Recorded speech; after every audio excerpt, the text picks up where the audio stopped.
Thank you for joining me on the first of many series to come called the Dr. Tate's Healthy Love Talk. The real talk everyone needs to have with themselves and others. Where true love begins. It doesn't interest me what you do for a living. I want to know what you ache for. And if you dare to dream of meeting your heart's longing. That poem inspired me to write this article and the series that we're about to get into.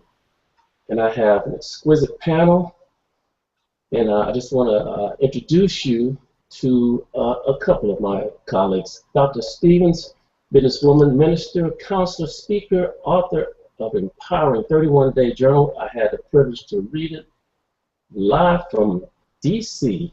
How you doing? Wonderful, thank you. Great. Karen Marshall, COP, certified health coach based in Mount Dora, Florida, right around the corner from me. By the way, COP, I looked that up, Karen. It was Center for Obesity Prevention and Education. Welcome. Thank you so much. It's great to be here this evening. Great. We're looking at Gabi Lovve, L-O-V-V-E, International Love Coach, based all the way up in cold New York. How you doing, Karen? Gabi? Hi. I'm doing well. Thank you, Dr. Tate. All right. And we have producing and directing this show and many shows to come is KOOGE, Empowerment Educator. And thank you, KOOGE, for being here. My pleasure. Let's get on with this exciting show. A brief 30 seconds, if you can, each individual will say a little bit about themselves. Let's start with you, Gabi. My name is Gabi Lovve, and I am a love coach here in New York City. I work mostly with singles and couples that are interested in taking their love life to a better place than where it stands at the current moment. Thank you. Dr. Stevens, a little bit about yourself. Hi, I'm Dr. Michelle Stevens, based here in Washington, D.C. I am an entrepreneur and a life coach. I own a holistic wellness practitioner center where we help people live holistically, live healthy lives. And I do personal coaching to help people realize their potential to get their life to the next level. Very good. Thank you, Dr. Stevens. Karen. Well, good evening. I'm Karen Marshall. I'm based in Mount Dora, Florida, just north of Orlando, and I absolutely love what I do to help people transform their lives. I help them achieve weight loss and health and develop healthy habits for long-term success. I tell my clients I'm kind of like their GPS because I find out what they want and where they want to go, and then I help them get there. And if they veer off the path a little bit, I just say recalculating. So it's just wonderful to be able to help people. Very good, Karen. And KOOGE. I'm an empowerment educator, and one of the things I do in empowerment education is to produce television programs such as this program. And in fact, before we get started, I have a question for you, Dr. Tate. You're a grief specialist. How do you get into the healthy love talk business? Isn't that the opposite side of your business? That is an interesting question, and I'd like to address that as by saying that when I have counseled people, what I do, I listen for the things that are not being said as opposed to things that are being said. And what makes it interesting, once you tune into that, all of them, just like all of us, need love, need someone to care about. And that what brought me into this particular arena. Good question. Let's kick this thing off right with one of those questions that all the philosophers has been searching for, and we're going to take a scrap at it right now. What is love? Now, I know I'm going to put you all on the spot because I want to give you all that same 30 seconds that I gave you all available. Dr. Stevens, let's tackle that one. Love is the essence of security and protection. being whole, sound, and stable. Sum it up in my 30 seconds. Gabby. Um, Love to me represents many, many things. And to keep it short, some of the things that come to mind immediately are peace, and I mean peace of heart is what I mean by that. Warmth, warming of the soul per se, and I always think of ooze, which is an oozing of extra emotional feelings. Mm-hmm. Karen, let's give a shot at that question. What is love? Well, there are, of course, 1,000 definitions of love, depending upon who you're speaking to. But for me, God is love. And his love is the absolute perfect example of unconditional sacrificial love. All right, KOOGE, since we're the only men on the panel, let's bring it home. Well, for me, love is forgiveness. Love is caring. Love is sacrifice. Those are the key elements of love. Okay, I think that's fair.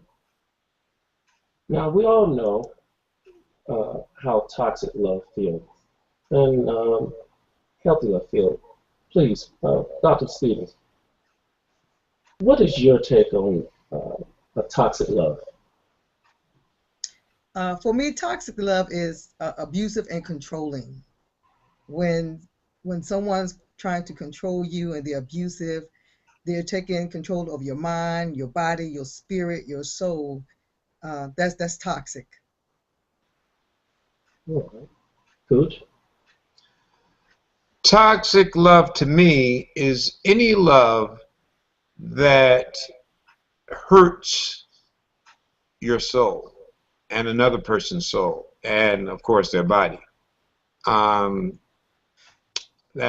also toxic love is when people get love mixed up in the, for example, there's a theme song called "You're Nobody Unless Nobody," and you're nobody unless somebody loves you. That's a toxic love, because if you are nobody unless somebody loves you, if anybody loves you, that doesn't make you somebody. All right. Gabby? Okay, I deal with my clients. I deal on a little bit of a lesser level of toxicity in love, more with issues like unmutual love or unequally reciprocated love. And so a little bit on a lighter scale of toxicity, but that still, I believe, does initiate a place for deep feelings of that start the toxicity process to enter into the man or the woman's psyche. It's amazing that when you're walking around anywhere, you see more toxicity relationships than you see healthy relationships. And that's one of the key elements of the reason why I wrote this article and doing a series. So the opposite of that, let's talk about a healthy love. Karen, 45 years. Wow. Let's talk about a healthy love. Tell me. That's 45 years of marriage. Yes, yes. Well, Not just I'll hanging tell out you, now. I feel so blessed to have had the opportunity to grow and love my husband, and we will be celebrating our 45th anniversary on April the 3rd. And I believe it begins with respect and honesty, compassion, and being able to compromise. A saying that someone told me when I first got married was, never go to bed angry. Don't let the sun set on anger. And I think it also has to be not being codependent, but being interdependent. And what I mean by that is I love my husband, and I need him because I love him. I don't love him because I need him. And we just have our favorite place to be is together. I like that. I like that a lot, Karen. Gabby, could you elaborate on that, being a love coach? I know you have a lot of insight on that. Please. Healthy love, it begins with the mutuality. It has to be mutual, with two parties wanting to go in to create what I call a blissful connection. And in that, both parties must love themselves first in order to then be able to love the other and receive the other. And it seems like Karen and her husband have certainly been able to master a blissful connection for that long. That's a beautiful thing, Karen. Good for you. Okay, okay. Dr. Stephen, you're a spiritual counselor. And by the way, ladies, you can talk a little bit longer. The 30 seconds was just in before. You just give me a little more because I'm hungry for more. That's what I'm hungry for more. Dr. Stevens, please, could you elaborate on the healthy love question? Absolutely. You know, Karen said something that's so key about God is love. And the one thing the Word of God says, love the Lord with all thy heart, our mind, and your soul. And the first thing, if you don't love yourself, you can't love anyone else. And I also, you know, for the single ladies out there that's expecting to find love or love to find them, the one thing I tell them is you really want, if you want a man to love you, he must love God so that God can love him through you. But if you don't love yourself, you don't know what love looks like or how it feels or what it smells like, what it tastes like, you won't recognize it. So you definitely have to love yourself and love God. Well, thank you, Dr. Stevens. KOOGE. I think the most important thing about a healthy love is the healthy love talk. I think there's a feeling that you just fall into love or you fall out of love. But love, a healthy love is not an accident. It's something that people plan. And it's something that, and to plan it, you have to talk about it. We just went through all of our definitions of love, and they were very similar, but they were different. That conversation you have to have. What is it that I think love is? What is it that I'm giving? What is it that I'm expecting? And you can't just assume that because you see a sparkle in their eye or they kiss great, that's not the conversation. That's the sex talk. The healthy love talk is the talk where you set up the parameters for what it is your dreams are and what it is that you have in common and what rules, such as the one Karen said, used. You know, we're not going to let the sun set on an argument. Even if it means you got to stay up all night. And Dr. Tate, can I interject something in there? Yeah, go ahead, Dr. There's also a tone that comes with healthy love talk. You know, the healthy love talk, you're not screaming at each other. You know, there's a tone that comes to that. Yeah. Are you saying you can't have a high volume love talk? I'm not saying you can't have high volume because some people just talk loud naturally. But, you know, there is a level beyond the high volume where you're screaming at each other. But I'm glad we didn't give an example there. So. I call it mouth intelligence. Yeah. Yes. Let's return to the theme of this show, which I believe is the foundation of this, we'll call it phenomenon of love. Why is it so important? And I just want you to think about it for a second. Why is it so important to love oneself first and commit to their dream? KOOGE, let me go back to you. I think you cannot really value a love if you don't value yourself. Woody Allen used to have this saying that I didn't want to be part of a group that would have me as a member, which basically what you're saying when you're saying that if somebody loves me, then I'll love me, you have it backwards. I haven't seen an instance where that's ever worked. So, that's my contribution to the theme. And I think I told you guys before that I have a program that's called the I Love Me, You Love Me program. I also believe that, I think it stems from relation.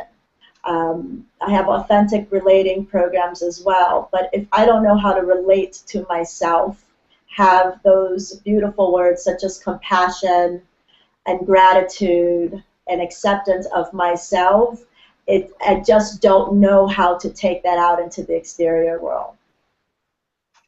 Okay. Karen, it's quite interesting, this question, because we didn't mention that you were an opera singer. Your dream, oneself. Let's talk about that, Karen. Well, being an opera singer, music is my joie de vivre. My mother said I started humming before I was a year old. But I also had a deep passion. I wanted to have a home and a family, and I married a man who became a minister, so of course I didn't want to go off someplace and be performing in opera. So that was always my part-time job. So I had a career in the insurance business for 45 years, and I felt it was really important to stretch myself and just become the best person that I could be, growing and learning and sharing my gifts with others. And I made it work with our family by setting priorities, and God first, family, and then work and play. And as a family, we did all kinds of things together. They were even involved, with my part-time singing. We had traveling theatrical company. My husband did all the sound and the lighting, and the kids were in the show. And I think one of the things that really made our family strong was we always had dinner together, but the best thing was we always went to church together as a family. And I know it's an old phrase, but I truly believe the family that prays together stays together. So that's how I was able to incorporate my singing and my career together and still have a family. And I'm so blessed. I truly appreciate you, Karen, being on this show. Truly, I do. Dr. Stevens, you had that same type of juggling skills, married, children, minister, public figure, entrepreneur, speaking. I'm just getting tired by saying all this stuff. What? Committed to your dream, oneself. Tell me about that. Well, I want to talk about that loving yourself, in my book, and I always, you have to love yourself. And I tell my single ladies, in my book I have a title that says, Loving Me, Myself, and I. And one of my quotes I have is an inspirational quote that says, who can love me greater than myself? Of love so deep within, only I can touch. It's the greatest amount of self-love anyone can have or experience.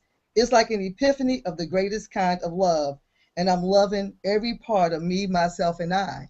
The one thing I truly believe is you cannot teach anyone how to love you if you don't know how to love you, because they will not know how to love you. They're going to bring to the table their experience of loving every other woman they done loved. But until they encounter me, they will not know how to love me unless I teach them how to love me. Gabi, love coach. Yes, I work with a lot of women on this right now. In one of my most popular programs is the I Love Me, You Love Me program, and it's all about the self-empowering of getting a woman with a program and strategy set in stone, week to week. What am I going to do that's going to amplify that I feel great about myself? What's my plan? What am I doing week to week? And for some people, it starts going back into old patterns that need to be reframed into new patterns. For some people, it means taking action, like getting out of bed and getting to the gym and making sure they have 2 or 3 social activities per week. So everyone is different, but it's absolutely necessary in order to have authentic relating that leads into a blissful connection with somebody. It must start with the self. I concur with you, Gabi. Is it impossible Because I run into a lot of people that say, I can't do this because ... or I can't do this because he or she won't allow me ... And they have legitimate excuses. What is it that you can advise them, anybody on the panel, that could just make that come true? Because I hear it every day, every day. I like the word reframing. You know, part of the psychology work has to do with helping individuals to see how they might be their own worst enemy for, not always, but maybe for that particular point or subject. And reframing what they're saying, it's teaching them different ways to look at it so they can feel different about what they're looking at. And it helps from that point for them to be able to reframe it and change it. Okay. Okay.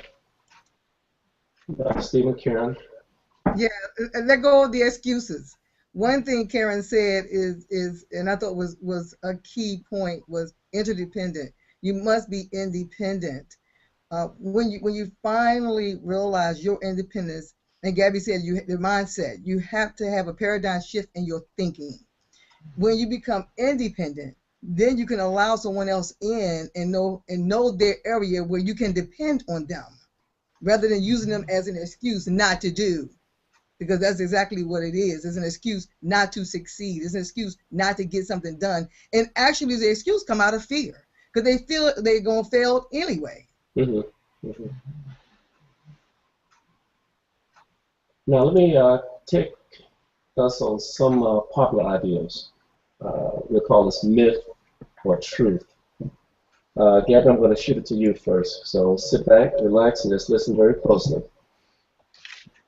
We waste time looking for the perfect lover instead of creating the perfect love. Myth or truth? We waste time looking for the perfect lover. Looking for the perfect lover instead of creating the perfect love.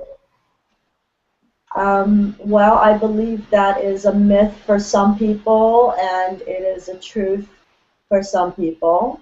But more so, I think looking is fine too at times. I think that's a lot of the masculine energy.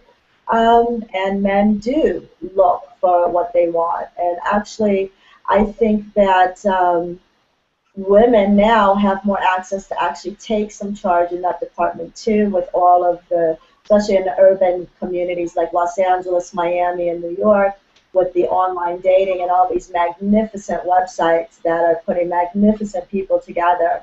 I think it's good to take a little proaction, masculine or feminine at this time, into searching and looking for what you want, and just be very careful to edit your choices accordingly instead of spending too much time. If you have a date with somebody who you think is cute, but you just saw that bad sign, but you're looking at all the good stuff. Well, no, I say focus on the bad. I say use that time to edit your choices accordingly. And if you see something that's bad, walk away instead of trying to, what's that saying, where you force the square into the circle. Okay. Anybody want to comment off that one? Well, go ahead, Dr. Stevens. I would say out of ignorance, for some it is truth. They sit around, they waste time looking for love instead of knowing how to create it. We stay in bad relationships, and instead of creating the relationship you want, and you have to have the same mindset. Word of God says, how can two walk together except they agree? So you have to have the same mindset going in, and some standards that are the same in order for you all to agree. But because they are looking, sometimes we always think the grass is greener on the other side. So we're still looking instead of realizing that our grass is green. If it's not green, plant some seeds. Plant some seeds so the grass can grow. So you can have some fertilizer and water. Put something into that grass, that yard there. Create that environment and create the atmosphere that you really want. I like it. I see you have some Southern in you, Dr. Stevens. That's accent. KOOGE, go ahead. Now, Dr. Stevens said exactly what I was thinking. I agree.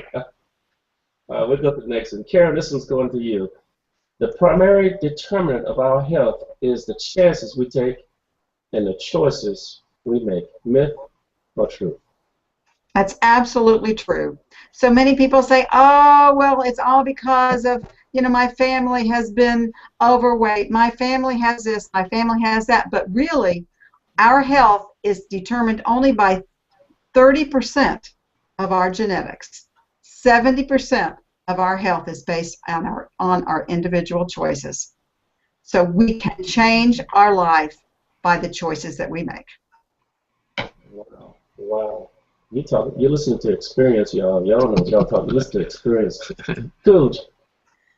We can change a person through constructive criticism or nagging. Myth or truth? Myth. Number one, nagging doesn't work. I think we would have a consensus on that of anybody that has either taught or coached or experienced a relationship. So what people came up with was a term called constructive criticism, which is calling nagging constructive criticism. That doesn't work either, because most people, nagging is sort of in the eye of the beholder, not in the intent of the person doing the criticism. So calling it constructive criticism doesn't take away the pain. Now, in teaching empowerment, a lot of people ask me, okay, well, then how do they know that they're doing anything wrong? And there is something very powerful tool. It's called non-judgmental feedback. Mm-hmm. And practice that. In other words, not you need to do this. Mm-hmm. I would feel more comfortable if this situation would change. Not judging you or saying that what you were doing is bad or good, but putting the onus on yourself rather than saying that the other person is bad, that they're not okay and you're okay. That does not work, in my experience. Anyone want to comment off that? No nagging now, huh? Positive reinforcement. I got you. Dr. Stephen, forgive but never forget. Myth or truth? For some it's true, for some it's myth. What I would say is that, when an incident happened that hurts you, you have to make a choice to forgive. You can never forget, but you don't always bring it up. Because if you truly forgive someone, you don't mention it. I mean, I can think about things that have hurt me many, many years ago, even in my childhood. I can remember the hurt. I can remember the incident that caused the hurt. I had children. I can still remember the intensity of the pain, but I don't bring up how that pain made me feel. And if I truly forgive you, I don't continue to bring it up. I move on and I grow from it.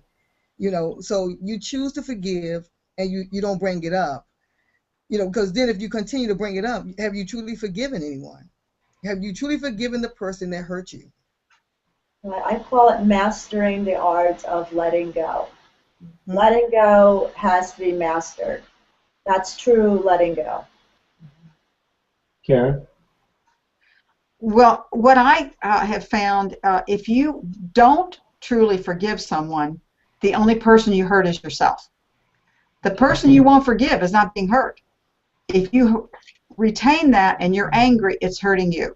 And so the forgiveness is the best step to helping you grow and learn and heal. And I like to piggyback off of Karen, because forgiveness is not for the other person. Forgiveness is truly for you. Right. They have moved on. The person that have hurt you, majority of the time, if they're not still in your life, they have moved on, and you're holding yourself hostage and prisoner to that pain, to that unforgiveness. So forgiveness is not for the other person. It is truly for you. I agree. If I can ask a favor of all the guests, would you please put up your Twitter and your webpage so that if people want to contact you after the show or during the show that they can reach you? All right. Thank you, Coach. We have a lot of these questions. I will see if we can get them in before time. Coach, I'm going to come to you. If they love us, they will change. Myth or truth? I think that's a myth. Change is very important. You cannot grow if you do not change. And most of the growth that occurs outside of our comfort zone. However, all the research says that you cannot motivate people. Scientists haven't figured out a way to do that. You might inspire them, but they have to motivate themselves.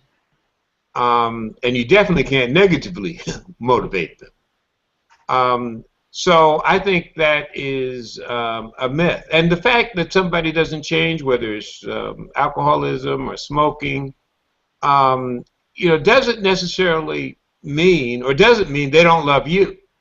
What it actually means is they don't love themselves enough to do the things that they need to do to be healthy, so they can live long enough so that you can have more fun together, or that they can be around for their children.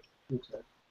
I agree with KOOGE. Change is inevitable, and that's also something else in order to acquire a blissful connection that we have to master, is the changing of our mates, of our lover, if we're just having a relationship. Somebody like Karen, who has been married for a bazillion years, obviously has mastered the change that her husband, year to year, that he goes through.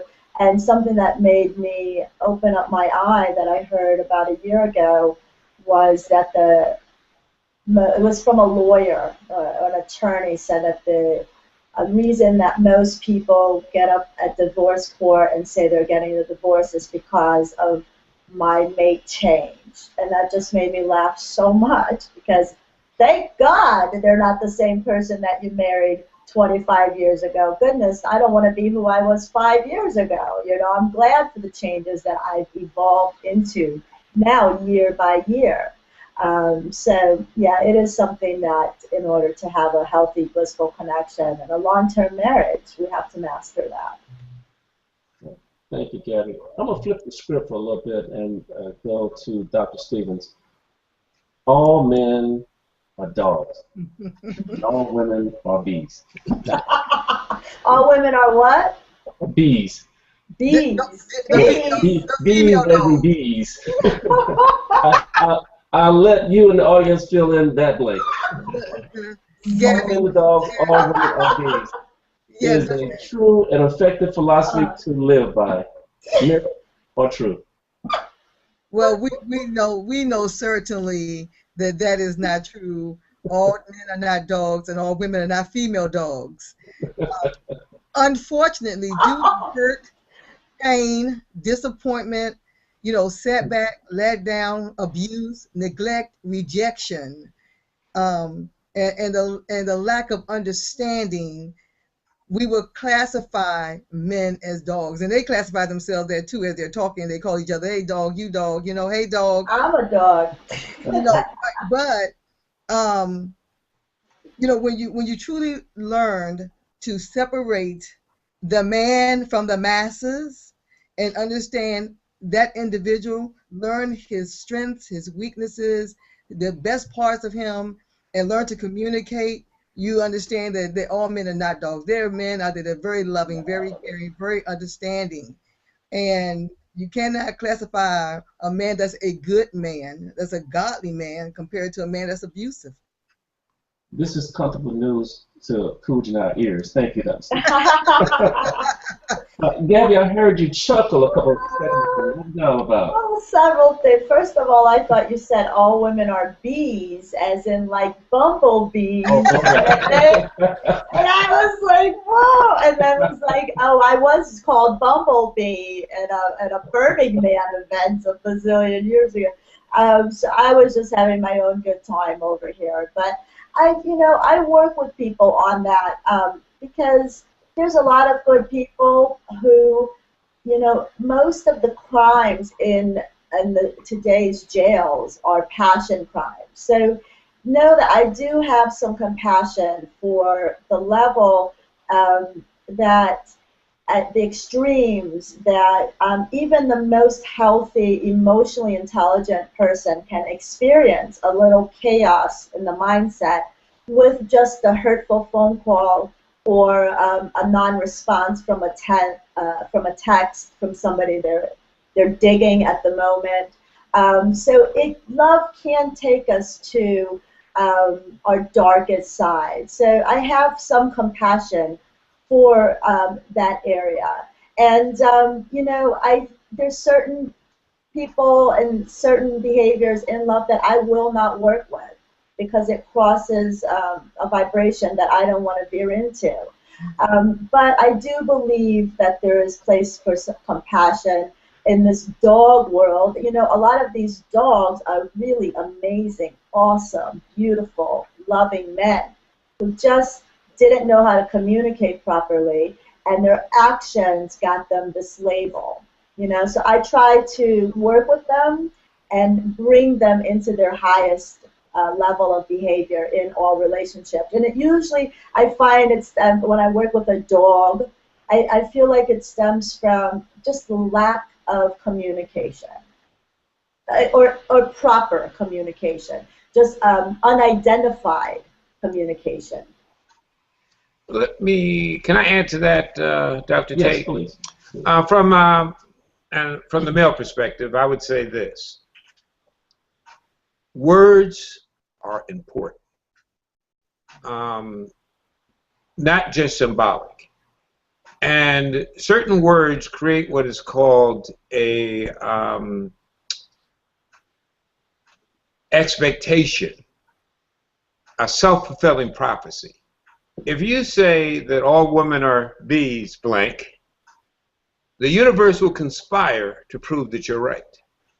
If you say all men are dogs, the universe will conspire to prove that either. So, again, it returns to loving ourselves.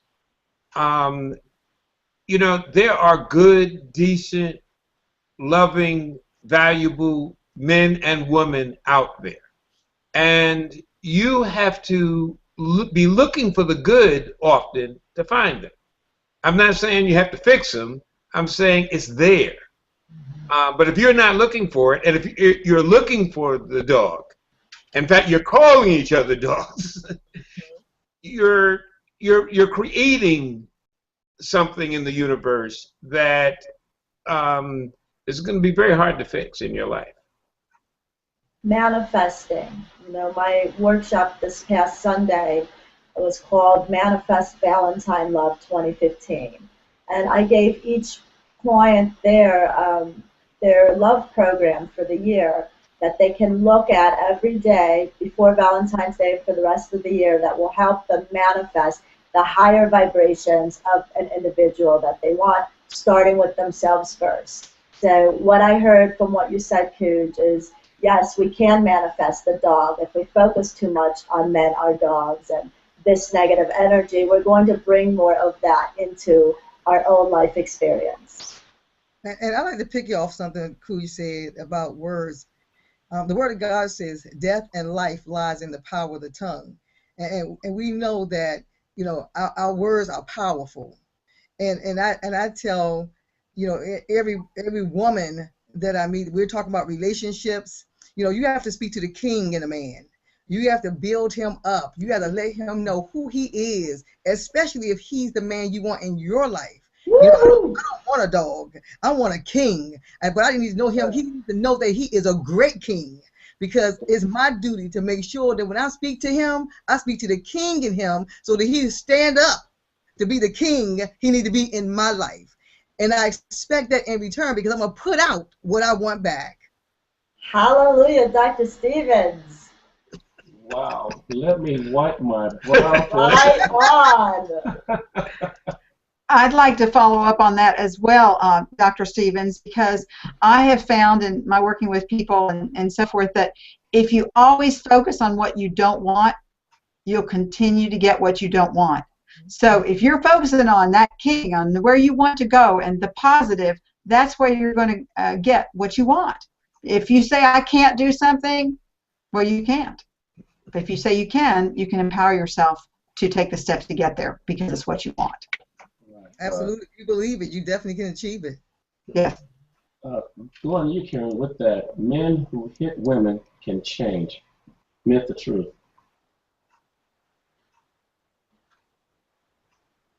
Karen? Oh, me? Oh, No. sorry. No, Karen. Oh, I'm sorry. What was the question again? The statement was men who hit women can change. Myth or truth? Men who hit women? Yes. Can change. I think it's very difficult for a man to change if he's a hitter. Unfortunately, I was married a short time before I married my first husband, and he was a hitter. And I did not stay in that abusive relationship. I got out of that relationship immediately. I have a lot of friends who've been involved, and without serious counseling and anger management and so on and so forth, I don't see him changing. And I will not put up with it. It's abusive, and we've taught our sons never hit a woman, and I don't think they ever have.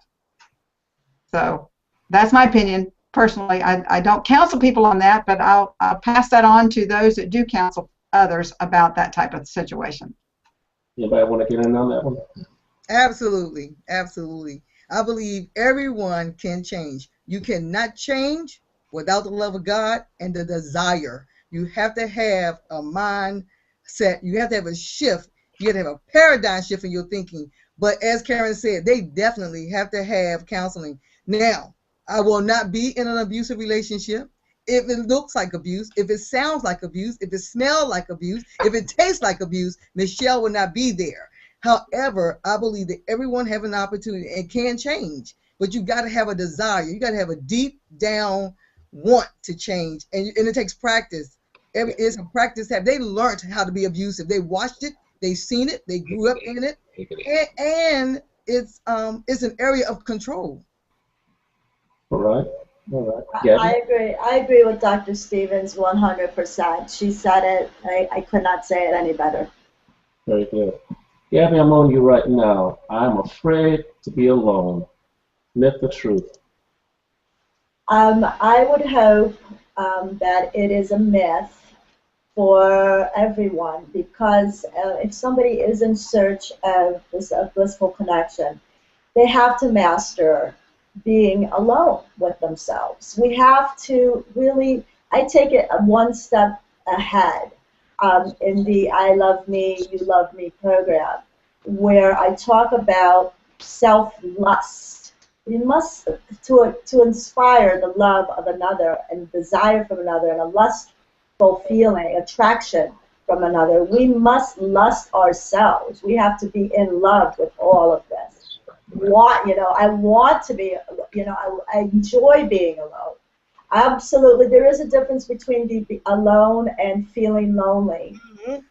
Sometimes I feel lonely, but I don't ever feel alone. So there is a bit of a difference there. I also take it one step further into we must feel fully self-fulfilled in our aloneness, all by ourselves, me, myself, and I, like Dr. Stevens said. Absolutely, that is something that's very important for the people out there that do feel alone, to please reach out for help in whatever venue that is most appropriate for you, whether it's through churches, whether it's through a psychologist, whether it's through a meditation group, whether it's with a coach.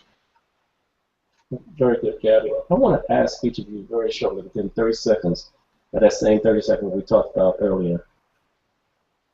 Promoting a healthy love, and how can you be affected by a healthy love in 30 seconds? What could promote that? or what has that promoted in you a healthy love? And basically, we're interested in what you're doing. Yeah, in your work. In your work. Are you asking me still? And the whole panel. So, start with let's try Karen. Well, what I do is help people on a program to create health in their lives. Because if they are healthy, they're going to be able to be better in any relationship. What I do is I have a 3-component system where people are struggling with their weight. The first phase of the program is weight loss, but it doesn't stop with that. So many times people lose weight, and then as soon as they get to their goal weight, that's the end. With our program, it's really just the beginning. And the second component is learning healthy habits. And it's not just about the body. It's about a healthy body, healthy mind, and healthy spirit. And then the support that goes along with it. 85% of people who go on a diet gain their weight back in 2 years because they didn't learn anything. They didn't do anything.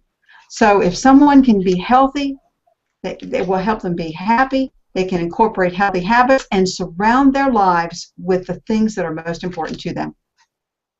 Well, thank you, Karen. Gabi, same question. Well, I urge anyone that is watching and listening to have a complimentary 30-minute love counsel session with me so I can see if I do have anything of value to offer your particular needs in that moment. Also, the way to get started with me, it's $188 for a month program with me, and that includes 1 month of calls, texts, and emails as needed between me and the client, and includes an 1.5-hour session where it's more like a psychoanalysis session where I gather information from the past and we go into what they're wanting to manifest, what are their desires in the current moment. And then I create a specific love counsel program too, and it's all inclusive in that $188. Now I have some strong clients and that are wanting to go deeper, and I have $1,100 programs that are a total of 88 days, and those are intensive, and we speak just about every day on that, on those programs. Dr. Stevens. I am self-assured and confident. I'm a phenomenal woman of the greatest kind. I am the perfection of a marvelous woman. I am unique. Self-esteem is so, so important. Independence, knowing how to love yourself, date yourself, and go out and take yourself out. Because if you don't know how to love yourself, you cannot recognize how a person's supposed to teach you and treat you. So I don't mind taking myself out and open the door for me because I expect a man to open the door for me. It doesn't matter to me who man he is. If he leaves that door before I get there, I'm going to wait to open the door. I know what fork goes on. I know where my plate is supposed to sit and what side my glass is supposed to be on and where my fork is supposed to be. And I know how to feed you because I'm going to teach you how to feed me. So, you know, self-esteem is so important. And I deal with women who deal with low self-esteem because one thing, I don't need you to pump me up. I like you to pump me up, but I can do enough of that. You know, Paul said when there was no one to encourage me, I encourage myself. So I don't need you to pump me up, but you know, compliments are always nice. So I teach women how to love themselves, you know, because if you don't know you're supposed to look good, you know, and looking good makes you feel good. Fixing yourself up, but if you don't know that, and some people never even told that when they grow up, they're not told I love you. They don't know how to express love, so you know they have to be taught. So I teach them how to talk to themselves. Put that mirror in front of you, and you tell yourself, and no one else tell you, I'm beautiful. Dr. Stevens, could you tell us about your book? Yes, High Heels and Lipstick. High Heels and Lipstick came out of hurt, pain, past abuse, and you know I took many years. I after my divorce, I entered another relationship, another marriage, and it ended quickly because I realized, you know, I made a choice, made a decision, being hurt, out of hurt and pain, and it's a 31-day journal for women, and it helps them to deal with those very issues we're talking about: low self-esteem, abuse. You know, I love one of my days in his title, Mr. Right, Mr. Wrong. And most women, when they look at it, the first thing they think about is choosing a man. And it's really not about choosing the right man or the wrong man, because it doesn't matter which man you choose. If you are not together, he will never be right and he will never be wrong. And you can find my book on Amazon.com, and it has high heels and lipsticks on it. It's phenomenal. I've had many reviews on it, and women say it speaks to them. You know, and it's been given to young girls as early as young as 14 years old, because they too now sexually active, into bad relationships. You know, they come from all. I deal with young ladies and women from all walks of life, from foster care, abusive situations, sex and human trafficking. You know, they suffer abuse of some of the worst kind, mental, emotional, physical, and they need to know how to heal and love themselves back to life. I was going to blast you out, but you did a good job. I'm just waiting for the men version to come out. KOOGE. Yes, I have a man's version coming out titled Bootstraps and Bow Ties. All right. All right. We're going to go ahead, and I want to thank my distinguished guests. Thank you very, very much. And I want to thank you authentically, because it was a short time that I think last week, if I'm not mistaken, that I called and y'all came and ran, and I truly appreciate that. Truly I do. Dr. Stevens, businesswoman, counselor, speaker, your book is going to be #1. I feel it. 31-day journal. Karen Marshall, coach, health coach. Thank you very much. Gabi, international love coach. I wish I was there with you when you were doing your thing in New York this past Sunday. KOOGE, Educator. Thank you for being my mentor and being with me through this difficult step and stage in my life. I want to welcome y'all in about another 10 more minutes, I would say, to our next show, Risking Embarrassment for Love. That should be a good show with my same panel. So sit back and relax and tune in to the next show. Thank you. Thank you, everyone. Thank you. Thank you, Donna.